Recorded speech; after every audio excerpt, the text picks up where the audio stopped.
तो चलिए आज हम स्टार्ट करते हैं क्लास 12 का हिंदी चैप्टर नंबर 7। इसका पार्ट 1 वीडियो यदि आप नहीं देखे हो तो जाकर पार्ट 1 वीडियो आप देख लें।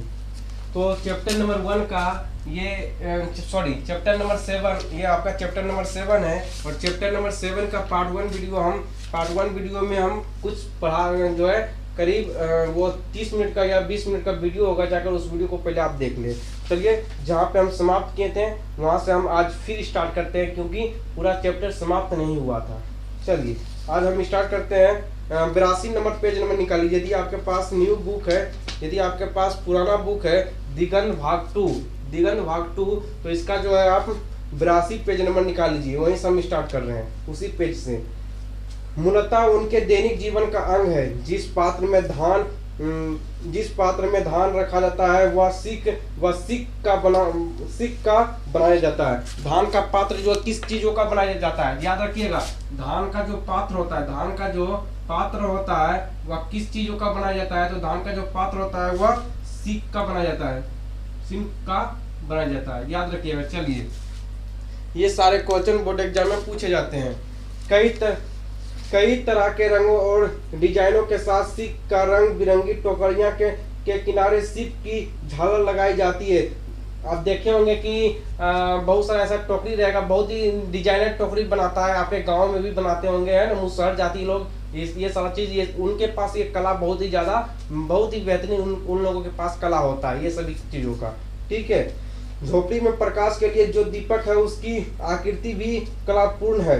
शिकारी और किसान के काम के लिए जो पदार्थ मुझ से बनाए जाते हैं उनमें भी सौंदर्य और उपयोगिता का अद्भुत मिश्रण दिख पड़ा। किंतु सबसे मनोहर था नववधू का एक अनोखा अलंकरण, जो मात्र आभूषण ही नहीं है। हर पत्नी दोपहर का खाना लेकर पति के पास खेत में जाती है। नववधू जब पहली बार एक कर्तव्य को निभाने जाती है तो अपने मस्तक पर एक सुंदर पीढ़ा रखती है। कहने मतलब यह है कि जब नए दुल्हन का जब किसी दुल्हन आती है, किसी के यहाँ जब आती है, तो वह उनका एक रीति रिवाज होता है कि अपने पति के लिए दोपहर का भोजन जो है वह खेतों पर ले जाएगी। और ऊपर जो है माथा पर जो इस प्रकार जो पीढ़ा रखेगा। चलिए आपको दिखा देते हैं पीढ़ा जो है। पीढ़ा आप देखे होंगे, आप शायद नहीं देखे हैं, तो पीढ़ा आपको दिखा देते हैं। ठीक है, 1 मिनट रुकिएगा, आपको पीढ़ा भी हम दिखा देते हैं। चलिए आपको पीढ़ा भी हम आपको दिखा देते हैं। इस प्रकार का पीढ़ा रहता है, इस प्रकार का जो आपका पीढ़ा रहता है। और इस पीढ़े को सर पे रख दिया जाता है, और यहाँ से जो है इस पीढ़े को सर पर रख दिया जाता है, और यहाँ से जो है झालर वगैरह जो है निकाल दिया जाता है। और उस पीढ़ा जो पीढ़ा होता है ना, उस पर जो है प्लास्टिक वगैरह जो है, कहने मतलब यह है कि उस पर जो है बहुत सारी चीजों जो है रखा जाता है।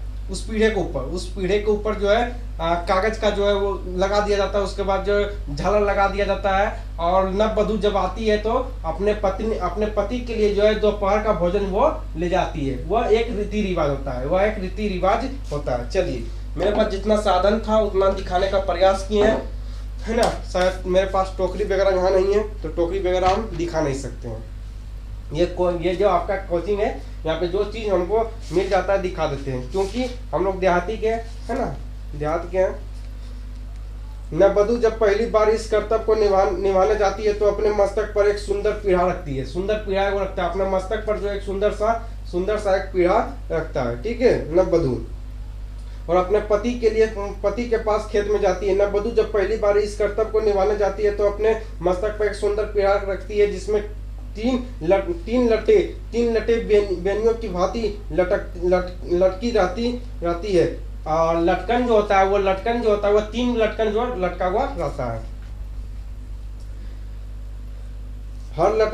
हर लट में धवल सीपों और एक बीज विशेष के सफेद दाने पिरोए होते हैं। पीढ़े के ऊपर सिक की कलापूर्ण टोकरी में भोजन रखा जाता है। टोकरी को दोनों हाथों से संभाले जब लाज भरी सुहाग भरी वधू धीरे धीरे खेत की ओर अपने पग बढ़ाती है तो सिक की बेनियां रजत कंकनों की भांति झनकृत हो उठती है। और सारा गांव जान लेता है कि बधू अपने प्रियतम को कलऊ कराने जा रही है। कहने मतलब कलऊ आप समझते होंगे, ये देहाती शब्द, ये सारा चीज जो है, ये सारे चीज जो जितने हम वर्ड अभी यूज किए थे, कलऊ हो गया है ना, कलेऊ हो गया, खेत में जो है अपने पति के लिए जो है भोजन ले जाती है, उसको पीढ़ा हो गया, और पीढ़ा पर लटकन जो होता है, वो जो नववधू जब नववधू किसी के यहाँ आती थी पहले के समय में, पहले अभी के समय में नहीं, पहले के समय में जब नववधू आती थी तो जो है पीढ़ा, माथा पे एक पीढ़ा लेती थी, और वो पीढ़ा लेकर उसमें 2-3 गो झालर होता था, उसके पीढ़े के ऊपर, पीढ़ा के ऊपर, ये जो पीढ़ा को अभी आपको दिखाए थे, इस पीढ़े के ऊपर जो है टोकरी रख दिया जाता, सीख का टोकरी, यानी कि काले बांस का टोकरी रख दिया जाता था, और उस टोकरी के ऊपर जो है उस टोकरी में जितने प्रकार के खाने होते थे उतने प्रकार के खाने वहां पर रख दिया जाता था, और नववधू के ऊपर जो है दे दिया जाता था, और नववधू जो है धीरे धीरे पांव जो है बढ़ाती जाती थी, और वह अपने स्टाइलों में चलती थी, और जो है उसे केलऊ कहते हैं। यदि भोजन कोई बहियार ले जाता है ना, बहियार ले जाता है, तो बहियार आप समझते होंगे, बहियार जब ले जाता है ना, उसे केलऊ कहते हैं। जो देहात साइड के होंगे उसे मालूम होगा कि केलऊ किसे कहते हैं, है ना। चलिए, उसके बाद आपका है इस मधुर और सिंगद संस्कृति की अपेक्षा धागड़ों का सामाजिक जीवन अधिक प्रखर और उल्लासपूर्ण है। स्त्री पुरुष दोनों ढलती शाम के मंद प्रकाश में सामूहिक नृत्य करने लगे, और आबो नृत्य से मिलते जुलते ही नृत्य होते हैं। धागड़ों के किंतु कुछ निजी विशेषताएं भी है। मर्द अपने दाहिनी हाथ में रंगीन रुमाल लिए उसे हिलाते जाते हैं। यह नेपाल का प्रभाव जान पड़ता है। गीतों में कल्पना और चित्रोमता अधिक जान पड़ी। भाषा में भोजपुरी और ओराव का मिश्रण था। भाषा में भोजपुरी और ओराव का क्या था, तो मिश्रण था। नृत्य के बीच में कुछ लड़के जो तरह के पशुओं की आकृति बनाकर आते हैं, और गीतों की मधुर व्यंजना के बीच परसन की छवि दिखा जाते हैं। अब गांव वगैरह हम देखे होंगे कि कटघोड़वा होता है, घोड़ा पहन लेता है, तो पाँव में जो है पाँव में तरह के चीजें बांध लेता है, और गांव में डांस करता है ना, तरह के कपड़े पहन लेते हैं, है ना। ये सारी चीज गांव में आप बहुत ज्यादा देखते होंगे यदि आप गांव के हैं तो। रीछ, शेर, हिरन इन निसर्ग प्रेमी नर्तकों के बीच हिल मिल कूदक रहे हैं। लगा कि सदियों की नागरिक सभ्यता के अनगिनती पर्दे उठ गए, और निर्बंध नर नारियों की आदिम किंतु सुषमा भरी झांकी मिली। और उसके बाद पूर्वी बंगाल के कीर्तन, पूर्वी बंगाल के क्या चीज फेमस था, तो पूर्वी बंगाल के जैसे क्या फेमस था, तो कीर्तन जो है वो फेमस था। वो कीर्तन करते थे। गंभीर विषादपूर्ण वातावरण में अनादि गूंज का स्रोत वह निकला। भागीरथी के नाविकों की याद प्रतिध्वनित होने लगी। चंपारण के खलिहानों और जंगलों में बरसों बाद शायद इन कीर्तनों की उद्वर ताने छोटी होती जाए, शायद इनका विषाद स्मृति की रेखाएं मलिन हो जाए, और उल्लास की कड़ियों मुखर हो उड़े। उल्लास रात बीत चली और दिवस का संघर्ष अंधेरे के पर्दे के पीछे सजग हो उठा। धरती देती है, किंतु यहाँ का जन जीवन असमृद्ध नहीं बन सका। बेतिया राज की जमींदारी में तो अंग्रेज ठेकेदार बन गए, और 19वीं सदी में नील की खेती का विस्तार किया। नील की खेती का विस्तार अंग्रेजों ने नील की खेती का विस्तार कब किया, तो 19वीं सदी में। याद रखिएगा, 19वीं सदी में नील का खेती का विस्तार कब हुआ, तो नील का खेती का विस्तार जो है वह 19वीं सदी में हुआ। 19वीं सदी में हुआ। नील की खेती का विस्तार कब हुआ, तो नील का खेती का विस्तार जो है अंग्रेज ने 19वीं सदी में किया था। यहाँ से क्वेश्चन ऑब्जेक्टिव बनता है। जहां से क्वेश्चन बनेगा उन सभी क्वेश्चनों को आपको बताते जाएंगे। नील से ही उन दिनों नील से ही उन दिनों रंग बनते थे, नील से ही रंग बनते थे और इसीलिए नील की पाश्चात्य देशों में बहुत मांग थी। लाखों की संपदा उन अंग्रेज ठेकेदार के हाथ लगी, किंतु रैयत का कोई लाभ नहीं हुआ। बेतिया राज से बहुत कम अदायगी पर हजारों एकड़ जमीन इन गोरे ठेकेदार ने ली। ठेठ देहात में उनकी भय कोठियां खड़ी हो गई। किसानों से जबरदस्ती नील की खेती कराई गई। किसान जो थे उस सभी किसानों से जबरदस्ती जो नील की खेती अंग्रेज लोग करवाते थे। क्यों करवाते थे? क्योंकि नील की खेती में फायदा था। नील की खेती में इसलिए फायदा था क्योंकि पहले रंग का जो है शर्ट वगैरह पर जो है रंगीन शर्ट नहीं हुआ करता था, तो नील का ही प्रयोग ही जो है शर्ट वगैरह पर क्या करता था, गंजियों वगैरह पर क्या करता था। इसलिए नील का मांग बहुत ही ज्यादा था। इसलिए जो है अंग्रेज जो है नील की खेती करने के लिए जो है लोगों को प्रेरित करता था, और नहीं करता था उसको जो है मारपीट करता था उसके साथ, है ना। हर 20 कट्ठा जमीन में 3 कट्ठा नील की खेती के लिए हर किसान को रखना लाजमी था। कहने मतलब यह है, अगर किसी किसान के पास 20 कट्ठा जमीन है, 20 कट्ठा जमीन है, उसमें से 3 कट्ठा जमीन पर जो नील उग जाएगा वो अनिवार्य था, वो अंग्रेजों के तरफ से अनिवार्य था कि 20 कट्ठा जमीन में से 3 कट्ठा तुम क्या करोगे, नील की खेती करोगे, है ना। ये अनिवार्य था। इसी को 3 कट्ठिया प्रणाली कहा जाता है, इसलिए इसे 3 कट्ठिया प्रणाली कहा जाता है। यानी कि 3 कट्ठा जो है नील की खेती उपजाना सभी को अनिवार्य था। किसके तरफ से? तो अंग्रेज के तरफ से। 20वीं सदी के प्रारंभ में जब केमिकल रंगों के इजाद होने पर नील की मांग कम हो गई। जब 20वीं सदी में क्या हुआ, तो याद रखिएगा मेरे दोस्त कि 20वीं सदी में क्या हुआ, तो 20वीं सदी में क्या हुआ कि नील की खेती का नील का प्रचलन घटता गया। नील का प्रचलन जो है वह घटता गया और नील का मांग कम होते गया। क्यों? क्योंकि जो है 20वीं सदी में रंग वगैरह जो है रंगीन शर्ट वगैरह निकलने लगा, रंग वगैरह जो है निकलने लगा, इसलिए जो है नील का जो है प्रचलन कम होते गया। नील की मांग कम हो गई, तब भी यह जबरदस्ती चलती रही और 3 कट्ठिया से छूट पाने के लिए किसानों को मजबूर किया गया कि वे मोटी रकमें गोरे ठेकेदार को दे। चंपारण और कुछ आसपास के इलाकों में इन नीले साहबों का निष्कंठक समाज था। उन दिनों जिस रास्ते पर साहब की सवारी जाती उस पर हिंदुस्तान अपने जानवर नहीं ले जा सकते थे। कहने मतलब यह था कि जिस रास्ते से गोरे अंग्रेज गुजरते थे, जिस रास्ते से गोरे अंग्रेज का गाड़ियां गुजरता था, उस रास्ते से किसानों का जो है जानवर वगैरह नहीं जाना चाहिए था। ये जो है अंग्रेजों का कहना था। यदि कोई ऐसा दुर्व्यवहार करता है, यदि ले जाता है, तो उसके पास जो है कानूनी कार्रवाई किया जाता था उसके ऊपर, है ना। कोई कानूनी कार्रवाई नहीं होता था मेरे दोस्त, उस समय जो है मारपीट कर दिया जाता है ऐसे ही, है ना। यदि किसी रैयत के यहाँ रैयत मतलब क्या होता है जानते हो? बटेदार खेत वगैरह जो करता है उस रैयत है।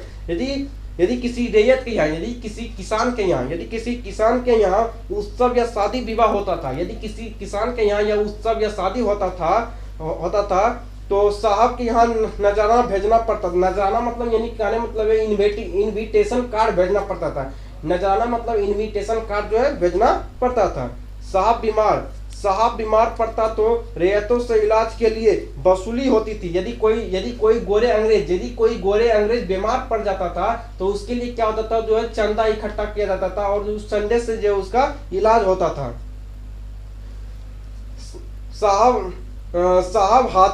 साहब हाथी भी खरीदता तो रैयत को अपनी गाड़ी कमाई में से कुछ ना कुछ देना होता था। यानी कहने मतलब यह, यदि गोरे अंग्रेज हाथी भी खरीदेगा तो जो है किसानों को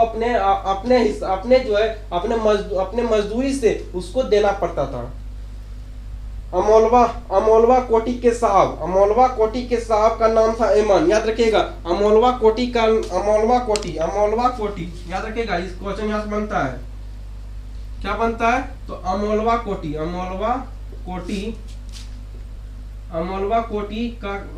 अमोलवा कोटी का साहब, अमोलवा कोटी के साहब, साहब का क्या नाम था? अमोलवा कोटी का साहब का नाम था एमन।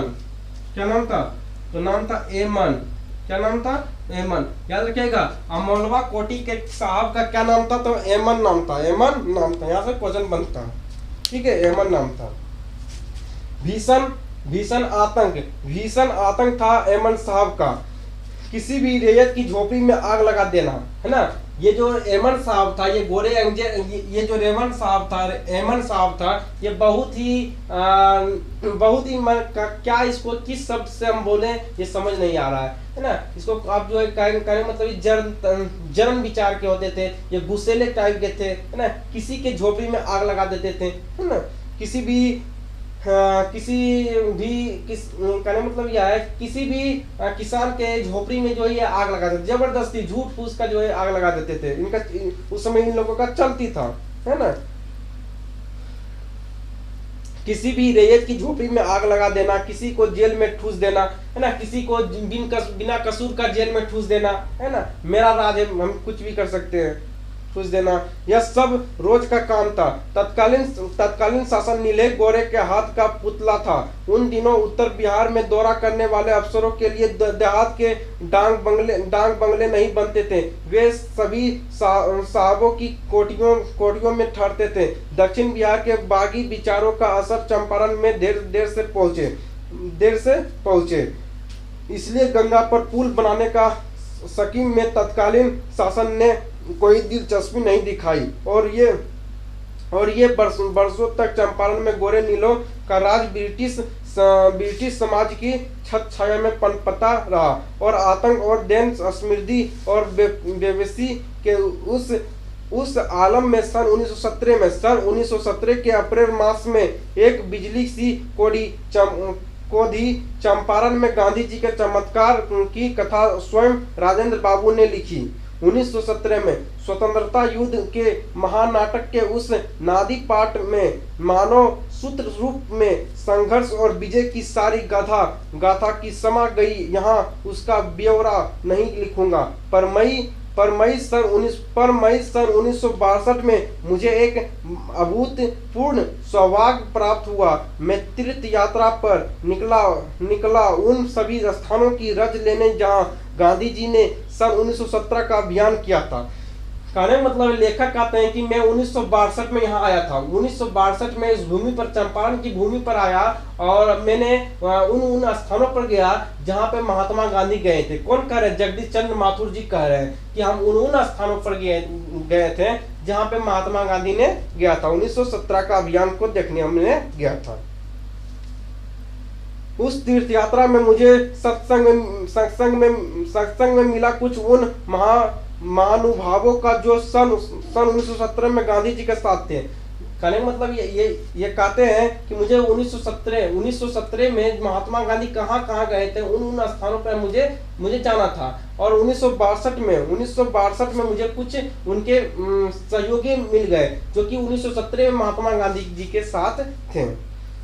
सोने में सुहागा हो गया। जब उन लोग मिले थे जो कि महात्मा गांधी के साथ थे, तो सोने में सुहागा हो गया, सोने में सुहागा हो गया। मोतिहारी में मिले थे श्री रामदयाल शाह जो है वो कहाँ मिले थे? तो मोतिहारी में। गांधी जी के रहने सहने का प्रबंध जिनके हाथों में हुआ था, एवं श्री हरवंत सहाय जो मुजफ्फरपुर से मोतिहारी गांधी जी के साथ गए थे और उनके वकीलों में थे, जो उस आंदोलन में उनके सलाहकार रहे। लौटने पर मुजफ्फरपुर में श्री रामनवमी प्रसाद से मुलाकात हुई और देर तक बातें हुई। रामनवमी गांधी जी ने चंपारण जाना स्वीकार किया, और राजकुमार शुक्ल सन 1917 के पहले से ही श्री रामदयाल शाह, श्री रामनवमी प्रसाद और श्री हरवंश सहाय इत्यादि के संपर्क में आया था। राजकुमार शुक्ल की सन 1930 के आसपास मृत्यु हो गई, किंतु मेरा अविस्मरणीय अनुभव का रहा सुदूर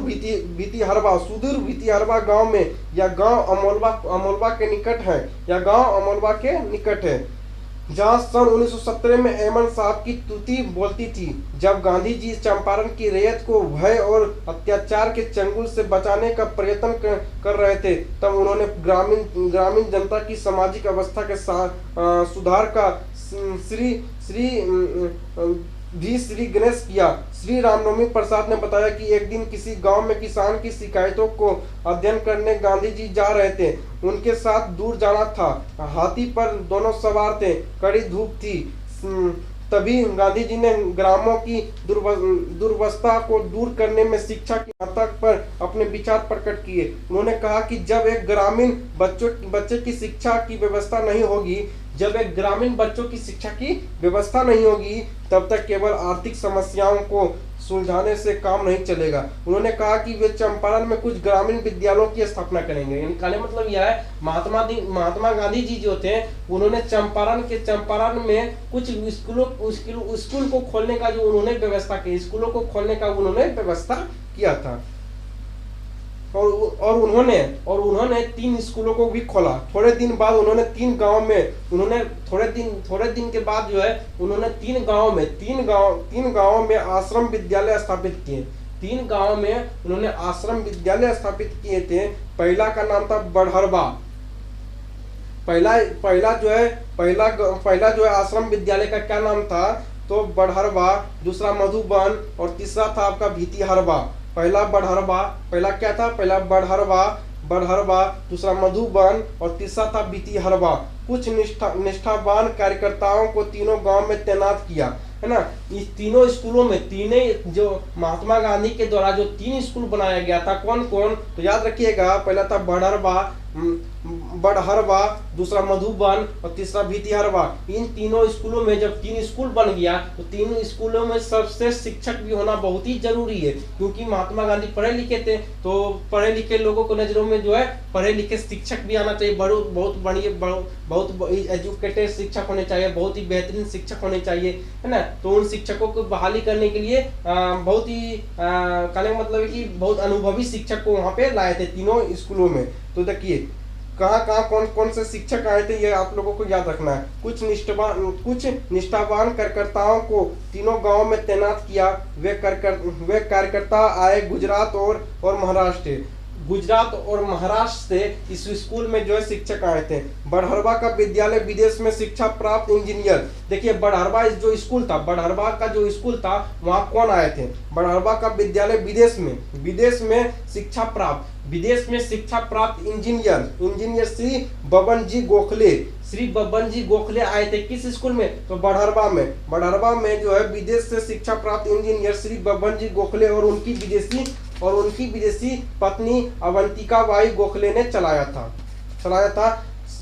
साथ में देवदास गांधी भी थे। तो चलिए इतना हम समझ चुके हैं, और अगले वीडियो में जो है 84 पेज नंबर को हम पढ़ेंगे बहुत ही बेहतरीन तरह से। चलिए मिलते हैं अगले वीडियो में, तब तक के लिए बाय बाय, टेक केयर।